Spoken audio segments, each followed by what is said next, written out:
Hola chicos, ¿cómo están? Yo soy Jair y el día de hoy les voy a platicar sobre el por qué soy católico.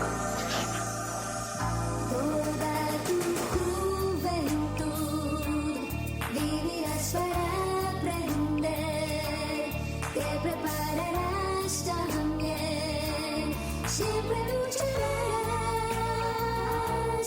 vencerás con él toda la adversidad, orarás y estudiarás por mi Cristo Rey. Les voy a platicar el por qué yo estoy seguro de estar en la iglesia de Cristo. Eh, Vamos a plantearnos desde el principio. En las escrituras, Cristo, el Evangelio dice que Cristo mandó a Pedro, a guiar la iglesia, ¿no? Vámonos un poquito atrás. Justamente la noche antes de que Cristo iba a ser aprendido, pues él les pregunta a los apóstoles, pues oigan, ustedes, para ustedes quién soy yo, ¿no? Todos ellos le preguntaron, bueno, pues es que muchos dicen que eres un profeta, muchos dicen que eres el sucesor de Elías, muchos dicen muchas cosas de ti. Y Cristo les dice, bueno, para ustedes quién soy yo, ¿no? Díganme personalmente quién soy. Y se empiezan a todos los apóstoles a decir muchísimas, a aventar ideas al aire, ¿no? Pero el único que le contestó en ese momento algo certero fue Pedro, que le dice, pues tú eres Cristo, tú eres el Hijo de Dios. Y entonces Jesús le dice las palabras quizá más importantes sobre las que yace nuestra fe, bueno, sobre las que se fundamenta nuestra fe. Jesús le dice a Pedro, mira, esto no se te reveló por los hombres ni por nadie, porque finalmente nadie sabe realmente quién soy hasta este momento. Todos me creen como un profeta, ¿no? Y entonces él le dice, esto te lo reveló mi padre, ¿no? Esto te ha venido del cielo. Entonces, Cristo le dice, yo te digo de una vez que tú eres Pedro y sobre esta piedra edificaré mi iglesia. Recordemos que Pedro no se llamaba Pedro, ¿no? Pedro se llamaba Simón, el pescador, ¿no? Y pues Cristo le dice, ¿sabes qué? Te voy a cambiar el nombre, ¿no? Como, este, como lo hizo anteriormente con varias personas. Dios mismo incluso, ¿no? Que le cambió este nombre a bastantes personajes del Antiguo Testamento. Y todo eso con una misión, ¿no?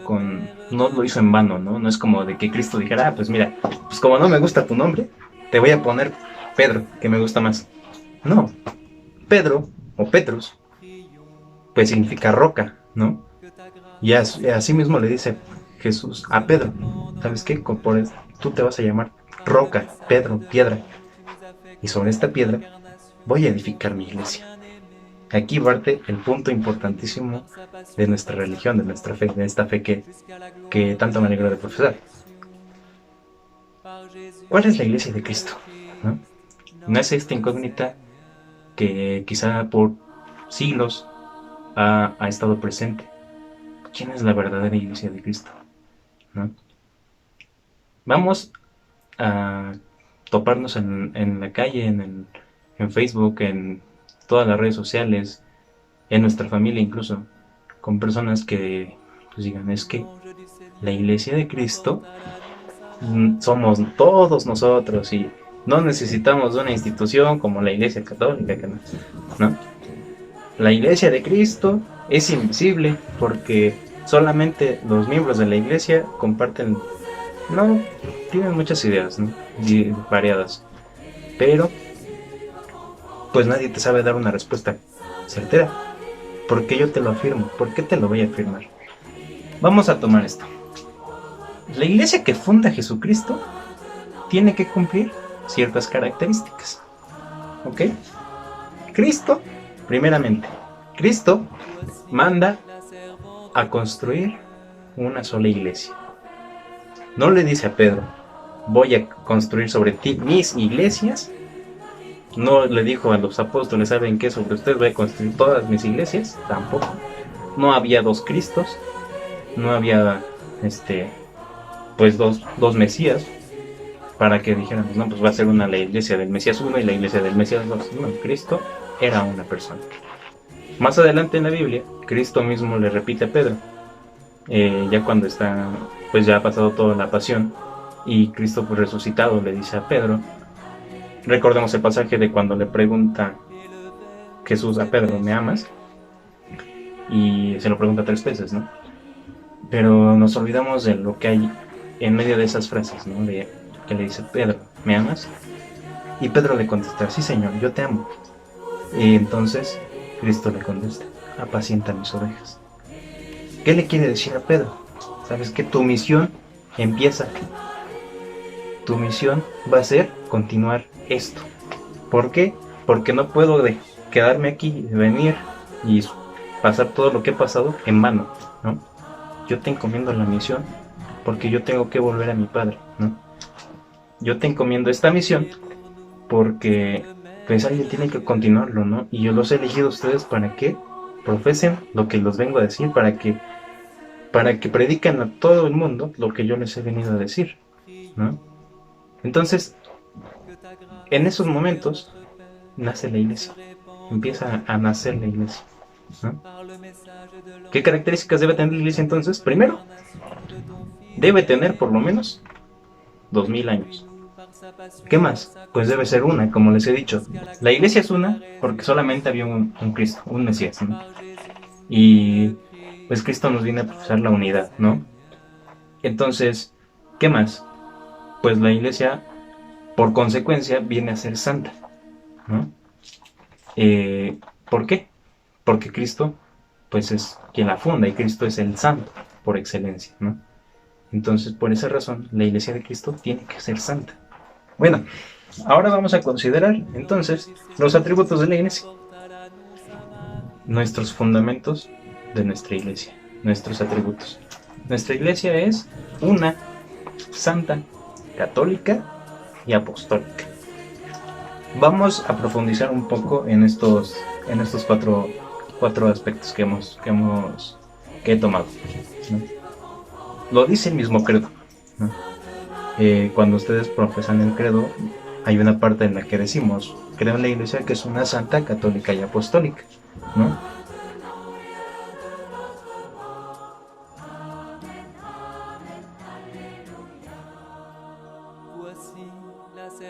Una.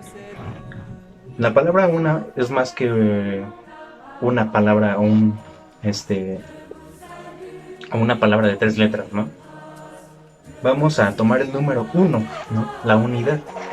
¿Qué es lo que profesa la iglesia? La iglesia profesa unidad, ¿no? La iglesia predica que todos los que pertenecen a ella van a profesar la misma fe, ¿no? Van a profesar el mismo evangelio, lo mismo. ¿Y qué quiere decir? Bueno, vamos a tomar pues lo que dice el catecismo, ¿no? La iglesia predica la unidad. ¿Por qué? Pues porque tenemos el ejemplo de la Santísima Trinidad, que pues es la unidad perfecta, ¿no? O sea, es un solo Dios, no, primero que nada, es un solo Dios, es la unidad perfecta en un solo Dios, y pues no hay más dioses más que él. Segundo, pues Jesucristo viene a reconciliar a los hombres, ¿no? Jesucristo viene a unificar a los hombres, ¿no? Y entonces por consecuencia la iglesia tiene que ser unificada, tiene que ser una. Y el Espíritu Santo, pues es el alma de la iglesia, ¿no? Es el que une a todos los fieles en comunión, ¿no? Entonces, ¿qué quiere decir la unidad? Pues que todos los que pertenecemos a esta iglesia profesamos la misma fe, profesamos el Evangelio, la buena noticia, las enseñanzas del Maestro, ¿no? Los mandamientos de Dios. Puedes ir del otro lado del mundo, a Europa, a Rusia, a África, cualquier iglesia católica, y eso significa la unidad de la iglesia, ¿no? Todos creemos lo mismo, todos, a pesar de nuestros carismas, todos a pesar de que pues utilicemos nuestras maneras de evangelización sean distintas, pues todos pertenecemos al mismo cuerpo, ¿no? A la misma iglesia.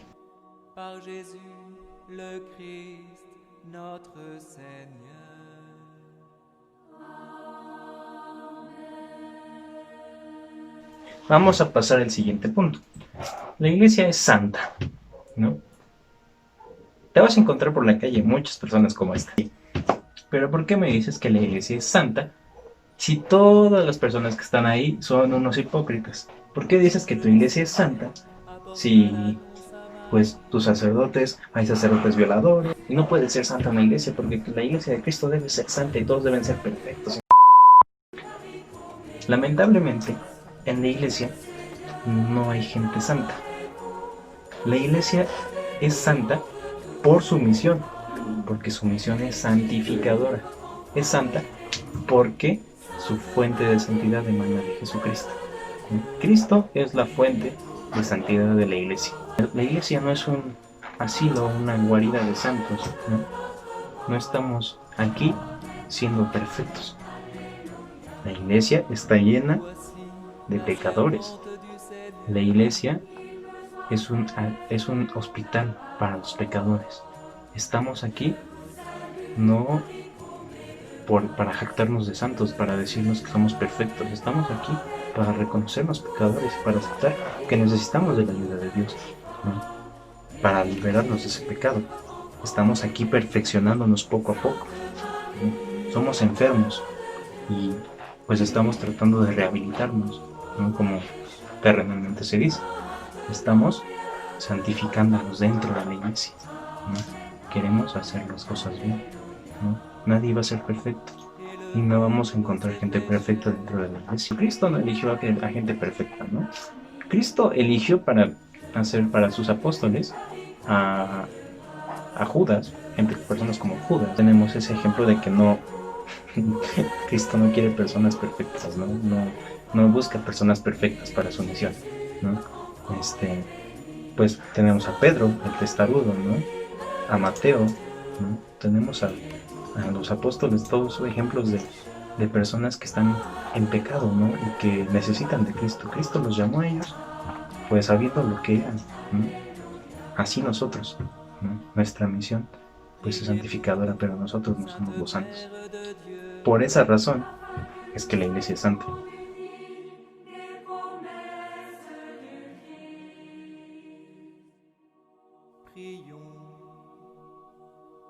La iglesia es católica. Ese es un punto muy debatido entre muchas denominaciones, entre muchas religiones.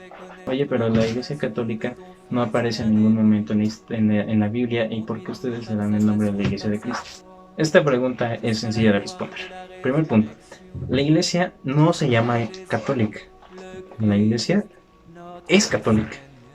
El término católico vamos a dejar de verlo como un sustantivo. No se llama católica. Es un adjetivo. La iglesia es católica. ¿Por qué digo que es católica? En su etimología, la iglesia es universal, ¿no? Católico significa universal. ¿Y de dónde tomamos esta palabra, no? Cristo manda a sus apóstoles a predicar el evangelio por todo el mundo, por todos los confines de la tierra, ¿no? Y entonces, pues ahí entendemos que la iglesia tiene que ser mundial, universal, ¿no? Tiene que ser una. Entonces, pasan las sucesiones apostólicas, pasan bastantes discípulos de los apóstoles hasta que llega en el año 100, un ancianito, un discípulo de Juan directamente, San Ignacio de Antioquía, ¿no? Este discípulo de Juan es el primero en usar el término católico. En su carta que escribe él a la iglesia de Esmirna, les dice, ahí donde está Cristo está la iglesia católica. ¿A qué se refiere? Obviamente no hablaba en español, ¿no? ¿A qué se refiere? Pues ahí donde está Cristo está la iglesia universal, ¿no? Está la fe, la misma fe, la misma doctrina, ¿no? La iglesia universal, la iglesia que Cristo quería, ¿no? Entonces comprendemos con ello que la iglesia de Cristo subsiste con la iglesia católica, ¿no? Subsiste en la iglesia católica. Y por eso nosotros pues adoptamos este término, ¿no? Esta denominación que convirtió con el tiempo en un sustantivo, ¿no? Pensaron que nosotros nos llamábamos católicos, ¿no? Y pues muchos nosotros nos gusta decir, bueno, me llamo cristiano y mi apellido es católico. Recordamos, la religión es cristiana y la iglesia es católica. La verdadera fe, la verdadera religión es la religión cristiana, pero la verdadera iglesia es la iglesia católica.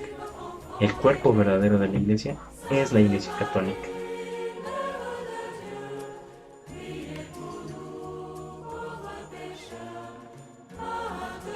Cuarto atributo de la iglesia. La iglesia es apostólica. Esto es fácil de definir. La iglesia es apostólica porque nosotros transmitimos la enseñanza de los apóstoles. Queremos transmitir desde tiempos de los apóstoles la misma fe. La iglesia recibe la enseñanza de los 12 apóstoles de Jesucristo y por ende de Jesucristo. La iglesia es un faro de esperanza, un faro de luz en medio de un mundo de tinieblas, ¿no? Nosotros tenemos ese mensaje que llevar a todo el mundo. Nuestros sacerdotes pues son los sucesores directos de sus apóstoles, ¿no? Es decir, cuando Jesús manda a los apóstoles a misionar, era obvio que primero los iban a martirizar, los iban a matar, ¿no? Y aunque no los mataran, en algún momento tenían que morir, ¿no? Eran seres humanos, pues no eran eternos. Entonces, obviamente, los mismos apóstoles hicieron discípulos, y estos mismos apóstoles hicieron que los discípulos continuaran con esa misión, ¿no? Y a su vez, esos discípulos hicieron más discípulos, ¿no? Y esos otros discípulos, más discípulos, y más discípulos, y más discípulos. Así se transmitió de generación en generación en generación. Entonces, por esa razón, se dice que los sucesores de los apóstoles son los que reciben las enseñanzas directamente de ellos, ¿no? Y así ha sido a través de 2000 años, ¿no? Así ha sido a través de todos estos siglos, ¿no? Imagínense que todo el evangelio hubiera acabado con los apóstoles. Pues obviamente Cristo hubiese venido en vano, ¿no? Cristo quizá hubiese muerto en vano, padecido por nosotros en vano, ¿no? ¿Por qué? Porque el mensaje se quedaba en los apóstoles, ¿no? Y entonces ellos, pues obviamente sabían que tenían esa misión de evangelizar, ¿no? Y entonces la gente que evangelizaban, sus discípulos directos, pues que querían continuar esa misión, ¿no? Y entonces pues así surgieron los obispos, los sacerdotes, ¿no? Que hasta el día de hoy pues continúan con esa sucesión apostólica. Por esa razón nuestra iglesia es apostólica. La sede de la iglesia o el grado jerárquico de la iglesia más alto reside en Roma, ¿no? ¿Por qué? Porque la tradición simplemente dice que Pedro fue martirizado en Roma, fue crucificado de cabeza en Roma y ahí fue sepultado. Sobre su tumba se erigió pues la Basílica de San Pedro, ¿no? Y obviamente entonces aquel que fuera sucesor de Pedro, pues por tradición tenía que residir en Roma, ¿no? El obispo de Roma seguiría considerado el sucesor de San Pedro, el líder de la iglesia, ¿no? Y pues aquí vamos a hablarles del el primado de San Pedro, ¿no? Bueno, primero, recordemos que los apóstoles fueron echados de la tierra, de Tierra Santa, ¿no? ¿Por qué? Porque los judíos fueron los primeros en rechazar al Señor. Los judíos fueron las primeras personas que no quisieron al cristianismo y lo desterraron, ¿no? Entonces los apóstoles tuvieron que ir a buscar, pues dijeron, bueno, si aquí no se puede, vámonos a otro lado, ¿no? Y cada quien tomó rumbos diferentes. Pues Pedro y Pablo llegaron a Roma, ¿no? Y pues obviamente Santiago llegó a Hispania, por ejemplo. Y Pedro, pues él tenía muy claro su misión, ¿no? Pedro tenía esa misión tan clarísima. Él era el líder, ¿no? Él era la cabeza visible de esta iglesia. O sea, de todos los apóstoles, él era el que iba al frente, ¿no? Y en los Hechos de los Apóstoles se nos presenta muchísimas veces a Pedro como ese líder, ¿no? Como que Pedro primero, siempre, ¿no? Entonces, pues los apóstoles lo respetaron por eso, ¿no? Por ese grado que tiene, que tenía él, ¿no? Que Cristo mismo le había encomendado a él personalmente, ¿no? Cristo mismo le había dicho a él, a Pedro, específicamente, que quería que llegara a la iglesia. Y los apóstoles lo aceptaron. A la muerte de Pedro, él dejó un sucesor. Y entonces a este sucesor él le encomienda la misma misión que Cristo le dejó. Tú vas a guiar a esta iglesia. Y pues posteriormente se erige la Basílica de San Pedro y el obispo de Roma toma ese título de papa, de líder de la iglesia. La misión cae sobre el obispo de Roma. seguir siendo esa cabeza visible de esta iglesia. Aquí vamos entonces a lo que es la iglesia o cómo se divide, ¿no? La podemos dividir primero de 3 formas: la militante, la triunfante y la purgante. La iglesia militante somos todas aquellas personas que residimos aquí, que estamos en la tierra, ¿no? Que tenemos esa misión de santificarnos. Estamos militando, somos parte de la milicia de Cristo, que estamos aquí luchando para salvarnos del mundo. Hay una reflexión muy bonita que me dice, bueno, los soldados no van a la guerra para disfrutarla, ¿no? Los soldados van a la guerra para salvarse de la guerra, salir de la guerra, ¿no? De salvarse de la guerra. Así nosotros somos esos soldados de Cristo. Somos enviados al mundo con la finalidad de salvarnos del mundo. Que el mundo nos va a absorber, que el mundo nos va a tentar muchísimas veces, ¿no? Pero nosotros tenemos que seguir combatiendo para salvarnos del mundo, para salir de la guerra y para posteriormente convertirnos en parte de la iglesia triunfante. La iglesia triunfante es la iglesia que goza de la gloria del Señor, los santos, las personas que sabemos o que ya están, incluso que no sabemos, pero que ya gozan en presencia del Señor, que ya están en el reino de los cielos. Y la iglesia purgante, pues son aquellas personas pues que están en el purgatorio, ¿no? Que están haciendo en el purgatorio, pues son aquellas personas obviamente pues que tienen que ser purificadas, ¿no? Que su alma no está del todo purificada a la hora de morir, y entonces tienen que pasar por esa purificación antes de entrar al cielo, ¿no? Antes de entrar por las puertas del cielo. La iglesia purgante es toda aquella iglesia, todas aquellas almas que se están purificando en el purgatorio. Vamos a la siguiente división. Esta división ya es aquí visible: la iglesia docente y la iglesia discente. La iglesia docente son todas aquellas personas que están destinadas o que tienen la misión de enseñar lo que nosotros predicamos, ¿no? El magisterio de la iglesia. La iglesia docente son todos los sacerdotes, los cardenales, los obispos, todas las personas que pertenecen pues a este magisterio, a esta rama de la iglesia, que son los encargados directos de predicar el evangelio y de enseñarlo a la comunidad. Los encargados de guardar la fe, encargados de proteger la fe, ¿no? Son aquellos que enseñan pues a nosotros los laicos, que somos la iglesia discente. La iglesia discente pues, somos todas aquellas personas, o los laicos, los que no pertenecemos al clero, ¿no? Las personas que pues recibimos la enseñanza de aquellos que guardan la fe, ¿no? Que la protegen, ¿no? Porque esa es su misión, porque la misión se le encomendó desde los apóstoles. La fe, esta fe que profesamos, es como un tesoro que ellos tienen que cuidar, que tienen que guardar y proteger incluso con sus vidas, que tienen que exclamar y denunciar todo aquello que se vea anormal con esta fe, ¿no? Entonces, la iglesia docente pues son todos ellos, ¿no? El magisterio de la iglesia, que desde los principios del cristianismo existe. ¿Por qué? Porque muchas veces hubo disputas entre los cristianos y pues diciendo, pues es que tenemos que ponernos de acuerdo en qué estamos diciendo, ¿no? En nuestra doctrina. Y pues por eso existían los concilios, por eso existen por eso existe el magisterio, ¿no? Para que todos ellos analicen desde un punto de vista teológico, estudien lo que tengan que estudiar, investiguen, ¿no? Muchísimas cosas para poder decirte, ¿sabes qué? Tienes que creer esto, ¿no? Estás creyendo esto por esto y por esto y por esto, ¿no? Pero tienes que creerlo, ¿por qué? Porque ya hemos analizado todo y hemos discutido y hemos debatido, quizá, ¿no? Pero llegamos a conciliar que esto es lo que tenemos que profesar.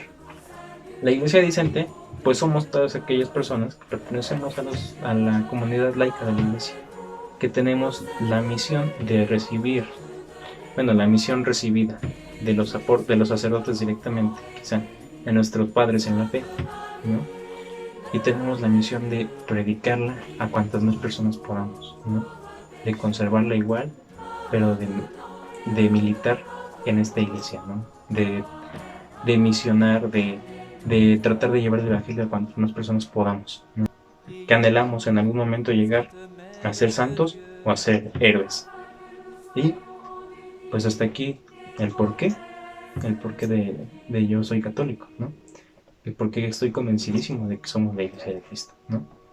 El porqué tenemos fundamentos de sobra para decir que somos la Iglesia de Cristo. Espero que les haya gustado. Recuerden que pues ante la situación no podemos salir, no podemos reunirnos, no puedo darles esto presencialmente, pero espero que con esto aprendan un poco o se lleven esa espinita y pues sigan estudiando, sigan indagando y que no se queden con lo que yo les digo, ¿no? Este, sobre lo que es la iglesia, porque somos la Iglesia de Cristo, ¿no? Este, investiguen, aprovechen este tiempo para leer y si les gusta, denme like, suscríbanse y compartan el video a quienes crean que lo necesiten. Y me despido y pues sin antes decirles que viva Cristo Rey y la Virgen de Guadalupe.